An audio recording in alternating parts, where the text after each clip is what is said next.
Thank you, everyone who has joined at this time. We'll be expecting some others as well. My name is Kalen Moat, and my role here at the McMaster Health Forum is Lead Health Systems Evidence and Learning. Today's presentation has been organized as part of the Labarge Optimal Aging Initiative, which aims to keep older adults healthy and active for as long as possible. One of the key elements of the initiative, which will be the focus of today's webinar as well as the webinar scheduled for next week, which we'll provide you with a reminder about at the end of the presentation, is the development of a resource of information for aging Canadians called the McMaster Optimal Aging Portal.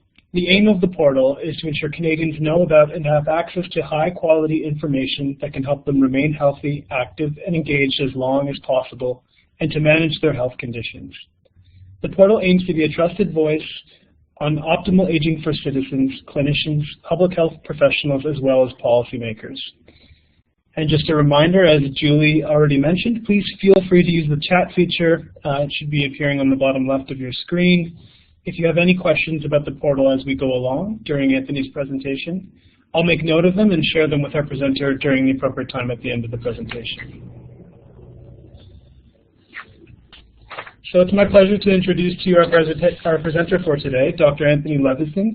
He's a physician and associate professor at McMaster University. His area of research is online teaching and learning, and he studies how to use technologies like the internet to improve health education.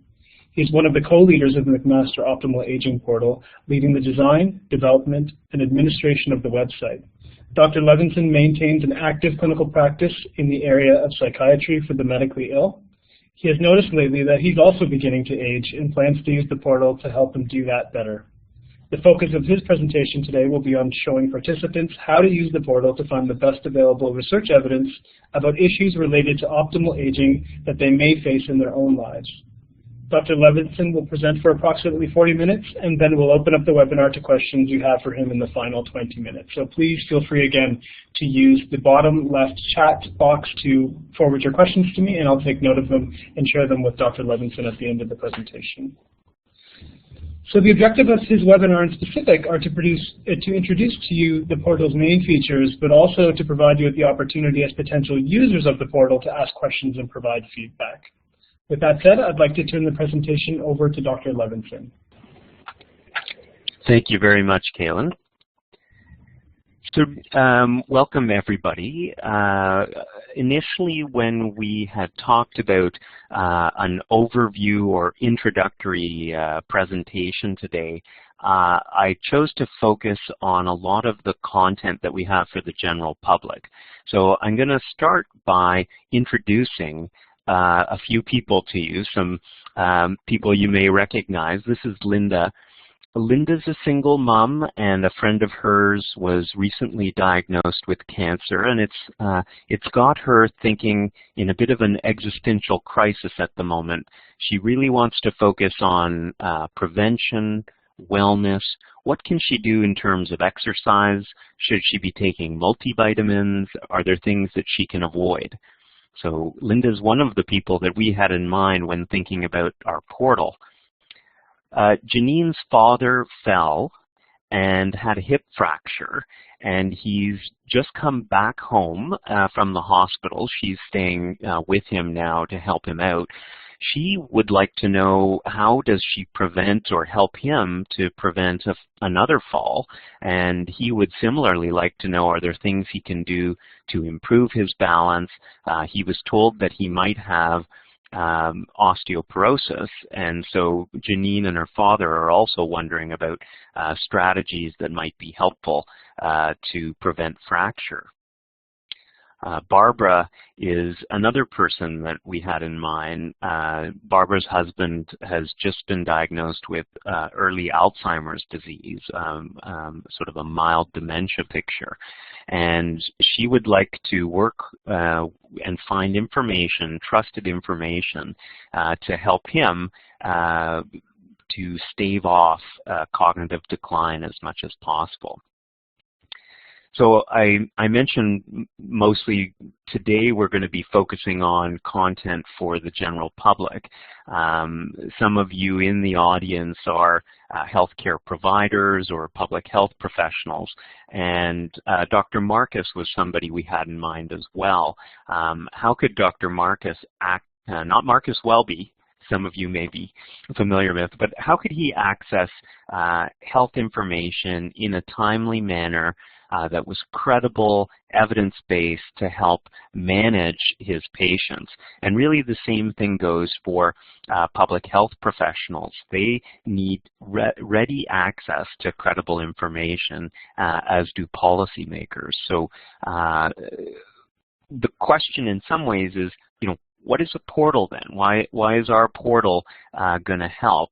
Our portal is a window or a doorway to credible, best evidence scientific research for a number of different target audiences. So we have content for the general public, and then we also have content for professionals such as clinicians, public health professionals, and policy professionals.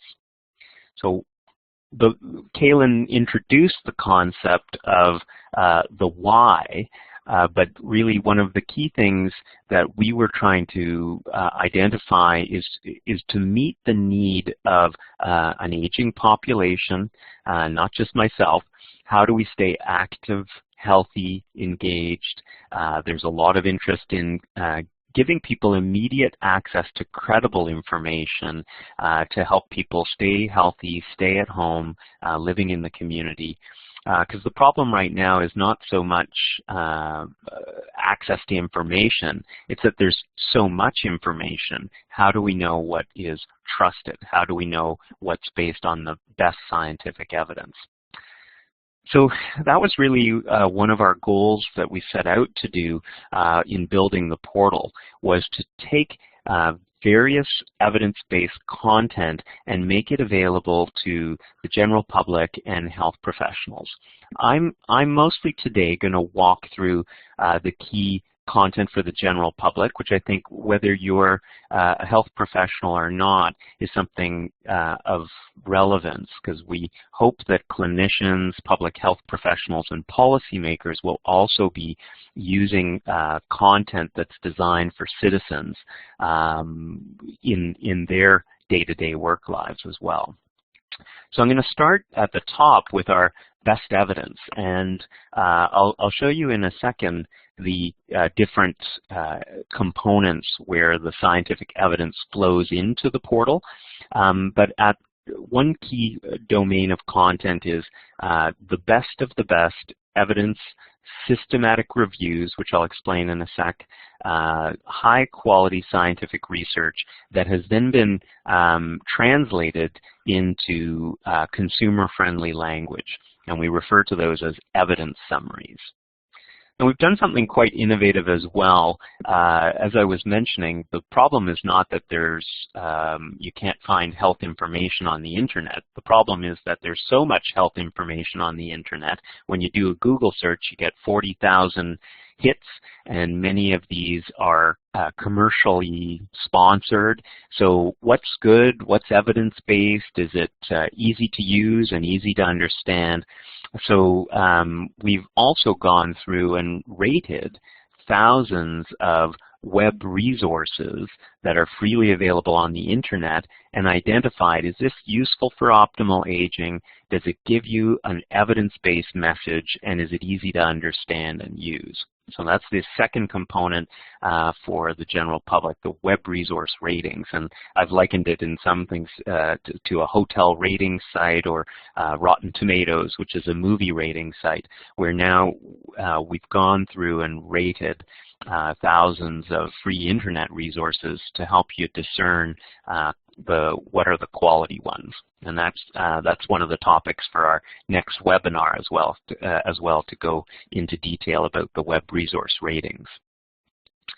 Blog posts are commentaries from experts and professional writers that have been brought together to have a conversation or a commentary about a key health topic or research study. So they really sort of take the evidence summary idea or an important series of research articles and put some more context and a story around it. I'm also going to talk to you today about how you can search the portal and how you can browse the portal for particular topics of interest. And then also one of the other key domains to help you stay connected with the latest best evidence, which is to subscribe to email alerts. So I spoke a little bit about the sources of evidence. It's been a team effort to put together the content of the portal, and it brings together several. We're very fortunate at McMaster University to house a number of impressive sources of health evidence. So McMaster Plus is a database of articles for clinicians that have been reviewed and filtered for the quality of the evidence behind them. Health Evidence is a similar database that looks at the best quality scientific reviews for public health professionals and on public health topics. Health Systems Evidence does that same service, looking at articles of relevance to health systems, generally geared to policy and policymakers. And some of you in the professional domains may be familiar with these best evidence services. Each of these teams is providing the best of the best content to the professional aspects of the portal, but they're also contributing these evidence summaries where we take those top quality articles and summarize them in consumer-friendly language. And our team that develops other resources such as Mac Health has been involved in the design of the user interface and the technical development to bring all of these nutritious sources of evidence that we call the McMaster Optimal Aging Portal. These are the people behind the platform. John Lavis is the lead for Health Systems Evidence and the McMaster Health Forum. Maureen Dobbins is the Health Evidence and Public Health Policy and also leading the web resource ratings and working with Parminder on the blog posts. Brian Haynes is the mastermind behind the clinician articles and their technical team as well working. And in terms of, as Kaylin mentioned, I'd like to age optimally. I don't think I look too bad considering I'm 75 years old. So it's very important to lie about your age when you work on the McMaster Optimal Aging Portal.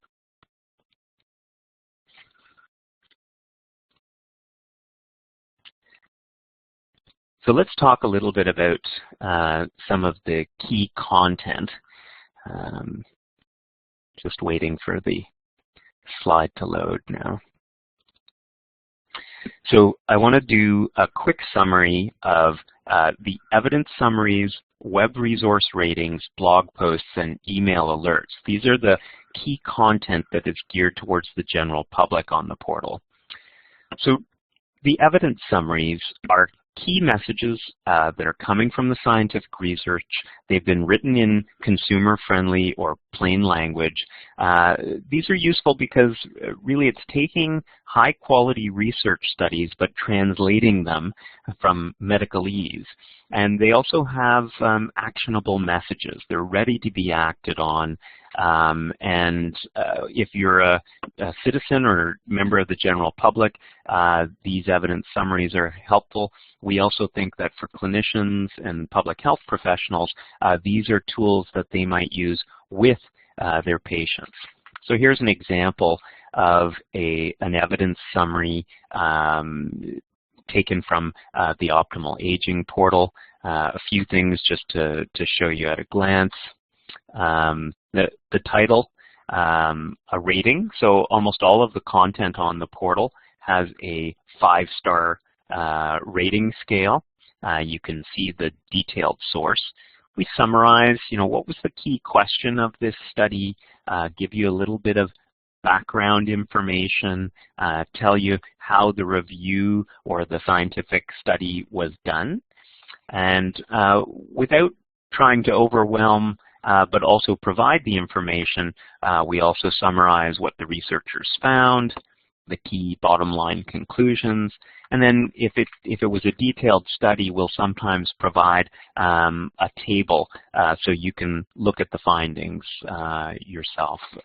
So that's, in a nutshell, an evidence summary where we've taken a key research study and done a quick consumer-friendly summary. The web resource ratings I explained briefly, and I don't want to go into too much detail because that will be the subject of next week's webinar with Maureen Dobbins. But these are, as explained, they're ratings or evaluations of health resources on the internet, and basically we're doing the homework to rate the quality so you have a better sense when you're looking at content on the internet. Is it worthwhile? So here's an example of a web resource rating. The title of the web resource rating is actually a clickable hyperlink. So if you read the rating and you think it's worthwhile and you want to check it out, this title will link you to the external site where you can access the web resource directly.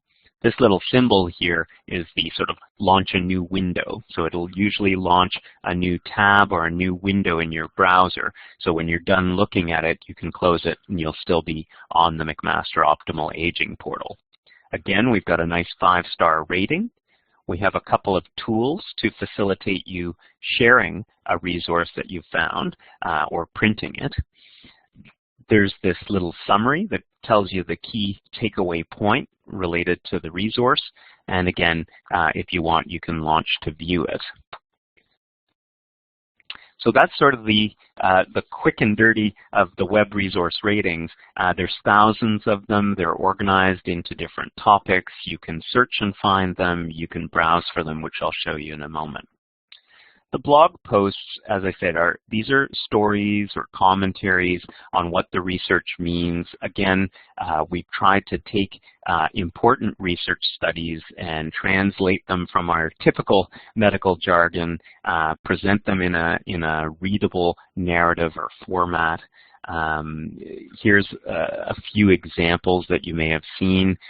There's on the home page of the McMaster Optimal Aging portal, we feature a couple of the recent blog posts. They're on timely topics that have been identified by older adults and experts on aging of a high degree of relevance. And the development process for these blogs is also very rigorous.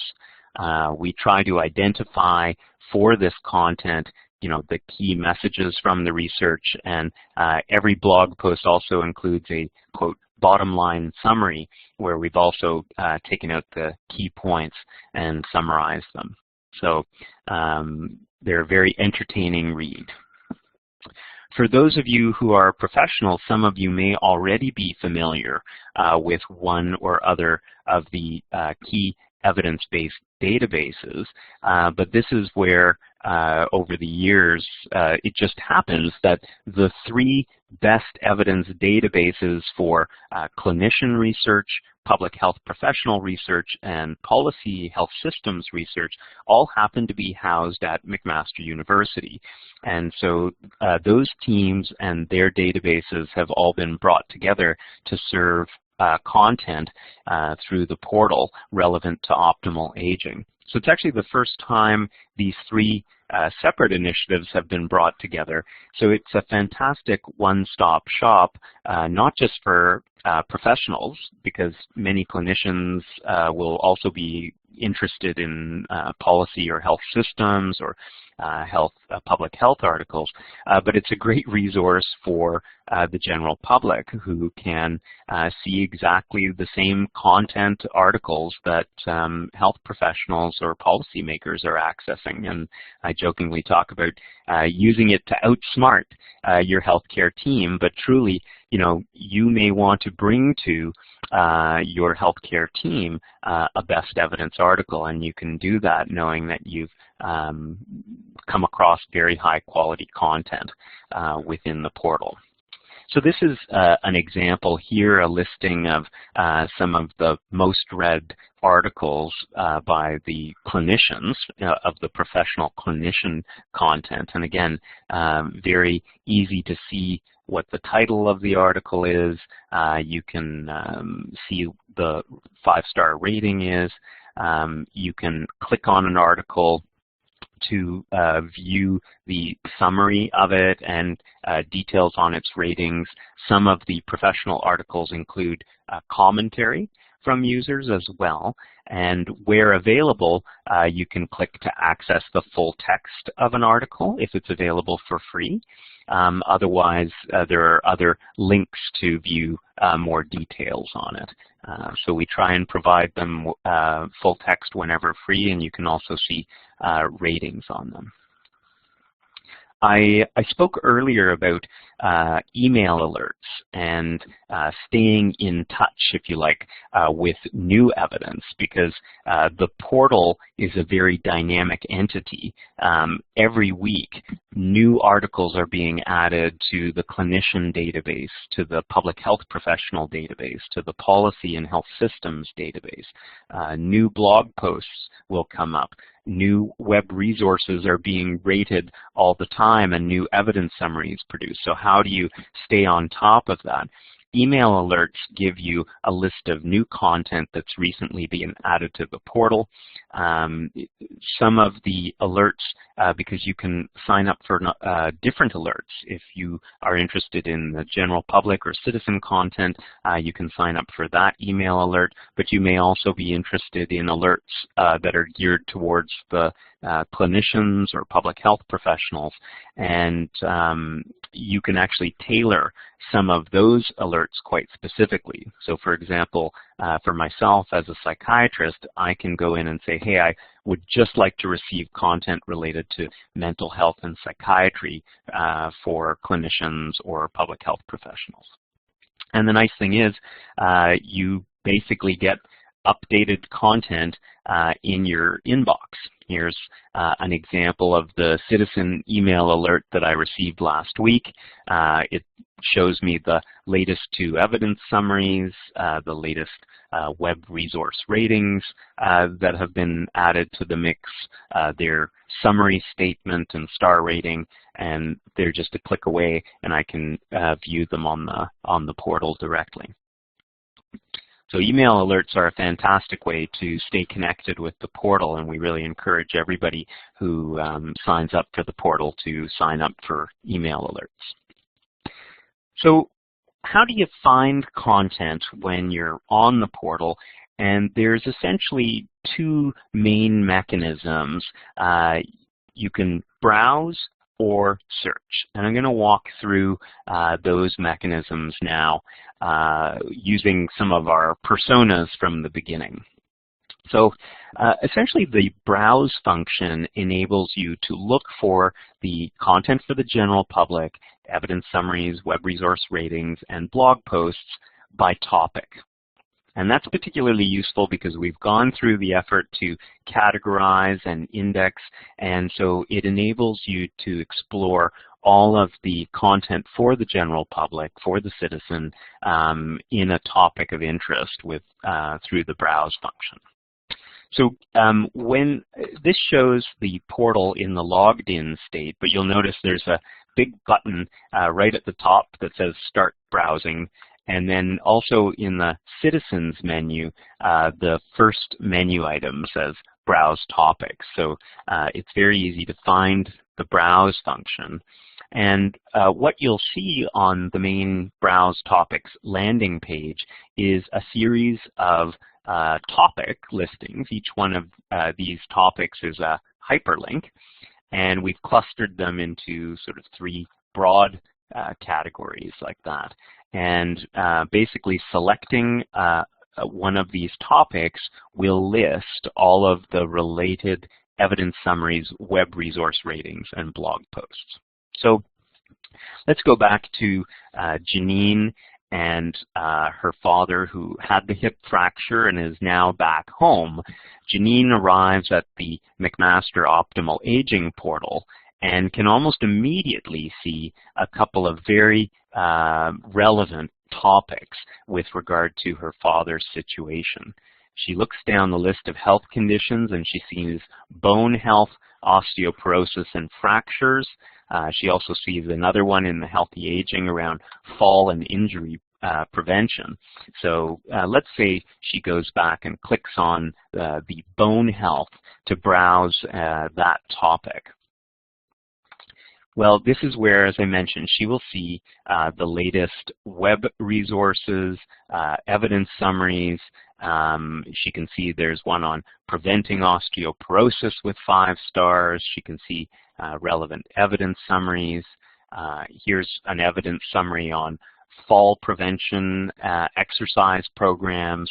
And so this is something that she can now bring to her father's clinical team and say, hey, here's a high quality evidence summary. Is this something that would be helpful for my father? Or they may have suggestions in it that she can help to implement. And here's a web resource rating that Janine has found on exercising with osteoporosis. Stay active the safe way. She can see that it's only rated 3 of 5 stars, so there might be something more relevant. But the topic appeals to her, and she can always launch it knowing that there might be some other better web resources out there. But at least this is a 3 out of 5, and she has some credible information to help her manage this health condition. So there's an example of how Janine might use the browse topics. Barbara, recall, her spouse has been diagnosed with Alzheimer's, and she might well make use of the browse topics in a similar manner, looking at the health conditions. She can see there's one right here on Alzheimer's and dementia, and she can click on that and notice a considerable amount of web resource ratings, evidence summaries, and blog posts related to that topic. Let's say she were to decide to explore one of the blog posts. There's a recent one on the benefits of exercise for older adults with dementia. And I mentioned to you before that there's bottom line recommendations. At the end of each blog post as well, we also identify related blog posts. So she may continue to read other articles of relevance, other exercise programs to help prevent injury in older adults, or could it be that hearing loss is in some way linked to her spouse's dementia? So those are really some examples of how browse can work. What about the search function? So the search function works a little bit differently. In search, just like you would with Google, you essentially enter a search term, and this enables you to search across the citizen content. But you can also see results from the professional databases. So the results and investigate and explore content for clinicians, public health professionals, or policymakers. So this is somewhat useful if you're looking for, say, more specific content rather than a broad topic like you might access in the browse topics approach. And it's also helpful because when you're browsing, you're really just seeing the content that is information for the general public, whereas when you do a search, you will actually view the relevant results for not just the general public or citizen information types, but also the professional content. So let's take an example of Linda. As I mentioned, she was quite interested and engaged in sort of primary prevention. What can she do in terms of health and wellness? And she's been wondering about the amount of money that she spends currently on vitamins. So here's an example from, she's logged in, and you do need to have an account and be logged in to search, which I'll talk about in a moment. But once you do log in, you actually get this nice big search box on the home page. And it's quite straightforward to, just like Google, you enter your search terms into the box and hit the big search button at the end of the box. So let's say that she were to do this. She might type in vitamins in the search box and then hit search.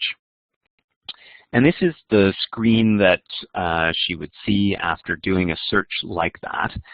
So I'll just walk through what you're seeing on the search screen, the search results screen.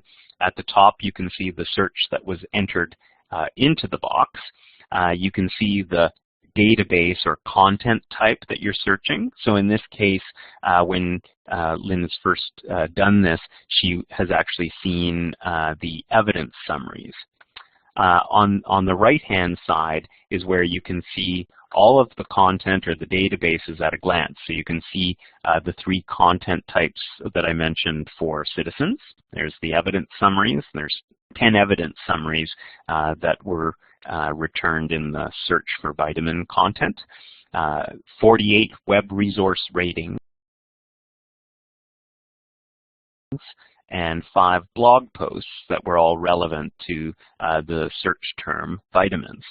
The clinician topics, there's 740 articles, of which you'd be able to see the 50 kind of newest ones.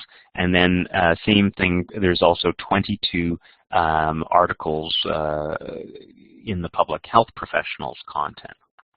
And here you can see in this area, the main content area, you actually see the article title, the evidence summary titles, where they come from, and their star rating. So this is, as I say, if you have a more specific topic, she might have gone and browsed for something like nutrition, which would have revealed the citizen content of evidence summaries and web resource ratings and blog posts related to nutrition. But by doing the search for vitamins, she's actually got more specific content to review. So what's interesting is if you want to see what web resource ratings there are for related to vitamins, all you have to do is click on this link or change what you're searching in the drop-down menu, and it will immediately run that same search but on the different content type. So it was very easy for her to go from checking out what evidence summaries there were to now looking at what web resources have been rated. So she may find something related to preventing osteoporosis that's relevant, how to reduce cancer risk, which sounds like it's up her alley, fish oil. So all of these things that are related to vitamins she can do for web resource ratings. And if she were to click on this link that has the blog posts, she would see the 5 blog posts that are related to vitamins, including this one about does vitamin C help with the common cold. And as I mentioned, she can also navigate to professional content. So that's one of those differences between the search and the browse. So here's an example. Were she to have clicked on the public health professionals link, this would now list the 22 public health professional database articles, and you can see again, title, efficacy of vitamin and antioxidant supplements in BMJ, and what was it rated. So if for whatever reason you are a member of the general public and you're looking for high quality content, either you've explored all the content that is earmarked for citizens, or you want to learn with the pros, you can still access all of that professional content. And you may need to if there isn't evidence summaries or web resource ratings. But just a caveat, the citizen content is written in consumer-friendly language, whereas the professional content is geared towards those professional audiences. So that's an example. I think sometimes many people are used to just typing any term into Google, but you can see there were a large number of results for a general term like vitamins. So sometimes you may find that if you search with a very broad general term, you may wind up with just too many results or ones that are imprecise. So you can always combine or refine your search by adding in other terms. But it does make sense to start broad, and only if you're overwhelmed with content, then you might need to refine it. But sometimes you can make the other mistake, which is you put in a very, very specific terminology in there, and then you may not get enough content coming back. So I'm just going to very quickly run through a couple of other functional issues about the portal. Registration. So why would you register with an account? You can only access some content on the portal without creating an account. It is free to register an account, and it gives you access to the full content of the portal. It enables the search function instead of just browsing.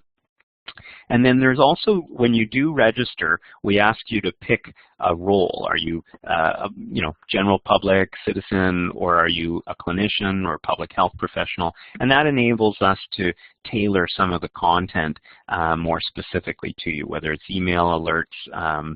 You're not deprived of anything if you pick a specific role. As I mentioned, citizens, general public can access all content on the portal.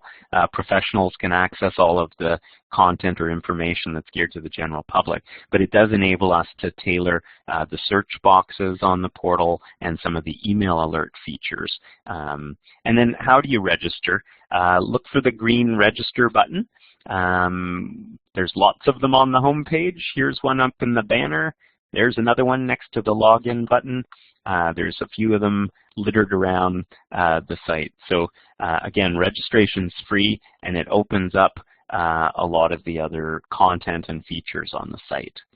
There's a help system as well, which you can always access from the main navigation menu. It gives you additional explanations about the portal. It actually opens in a new content window in case you want to review stuff and then close it and get back. So the chat pod is open, and I see a note from the forum. So if people have questions that they want to send in, this has just been a very quick overview, mostly focused on the content for the general public. Essentially, all of the professional content is open to all of the users. And then there's some added features really that you can subscribe to specific email alerts as clinician, public health professional, or policymaker, but anyone can subscribe to any of those email alerts to keep up to date on the content. Okay, so thank you, Anthony. We've just heard from our resident in-house webinar expert that if there are no questions, it means that you did a really good job of explaining everything. We just had one come in. Can you read it from yours, Anthony, or would you like me to read it aloud? Yeah. Can we post questions that we would like to have answered from the evidence-based literature? That's an excellent question. At this time, we're not really providing it as a rapid evidence service. I think this is something that we have talked about, that we might look at adding services like that. But at this time, we don't do the research. The nice thing is, essentially, searches that you do, there's so much content across all of the professional content and the content for the general public that essentially the portal does bring together as a one-stop shop all of the best evidence, credible information that you would ever want to answer to answer such questions. So we don't provide the service, but the content of the portal and those databases is really best evidence content that if you had a question, you could use it to inform your answer. Another question from Hélène. In your web sources, are you referring people to well-known sources of information such as the Alzheimer's Society? So without giving away too much of the next webinar that Maureen Dobbins and her team are doing, the Web Resource Ratings team is going through hundreds and hundreds of websites, often credible ones or society websites. I'm not going to pull out the Alzheimer's Society as a specific example, but they are targeting credible websites, often from groups, professional societies or patient advocacy groups, and they are then reviewing those sites for the quality of their evidence, the web resources or topics on the site. They're looking at how transparent are they about the sources of information, and also looking at how user-friendly the information is. So as you can imagine, there are many, many resources out there, and Heather from Maureen's team informs me that yes, the Alzheimer's Society is included. It may well be the case that we can't always get to every single website. As you can imagine, there's thousands and thousands of resources out there, but we are targeting some of the better known websites and their associated content.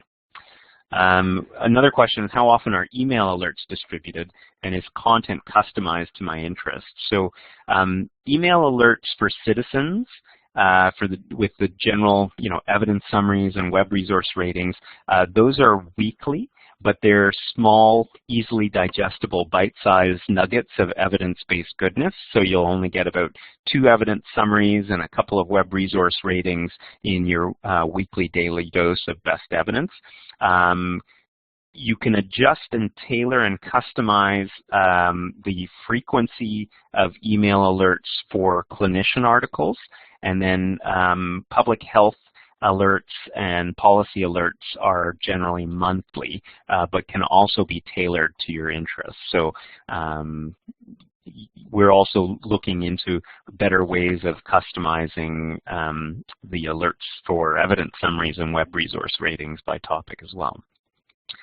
How much personal information will you ask for if I register, and will others have access to my information? So we actually request very little information at registration. You're welcome to go in afterwards and add a couple of things for the personal touch. The information is not sold to third parties. It's hosted on Canadian soil, and we protect your privacy. The reason we collect personal information is, as I mentioned, to better customize and tailor some of the content based on your role and interests. So that's about it. One question, do I have to register as either a clinician or a citizen? I'd be both. That's a tough one because we do have a lot of folks that would put themselves in more than one category. What I would suggest is, if you are a health professional, a clinician, or a public health professional, it probably makes sense to register with that role, but you do not have to worry about missing out on anything, but we do make you pick one registration role, but you can access all of the content across the portal irrespective of role. It really just determines which search box is going to preferentially be provided to you first and which default email alert would go to you. But all roles are able to access all content, and actually if you're interested, you can always go and change your role in the account profile area. Another good question. In presenting evidence, are you considering high-quality qualitative as well as quantitative research? So it's an excellent question. The databases, for the most part, have a focus on quantitative research, but there is going to be some of the systematic reviews may be qualitative in nature, and the blog posts do provide a qualitative perspective. For the most part, the content of the professional databases and the evidence summaries are based on quantitative research, and the filter that most of those database services use does look at quality of evidence based on sort of classic evidence pyramids that tend to ignore qualitative research. Don't devalue it, but just don't include it. The blog posts will often include expert perspectives that include high-quality qualitative perspectives as well. Another question, how many staff are maintaining and creating new content for the portal? This is really getting into the secrets of our little elves in the back. There's each one of the teams is actually quite large, and I really wouldn't tell you exactly, but I'm going to say that about a dozen or so folks, but some of the content is a dozen per team working on it, but actually even that's a gross underestimate because there are experts contributing some new content, for example, for the blog posts.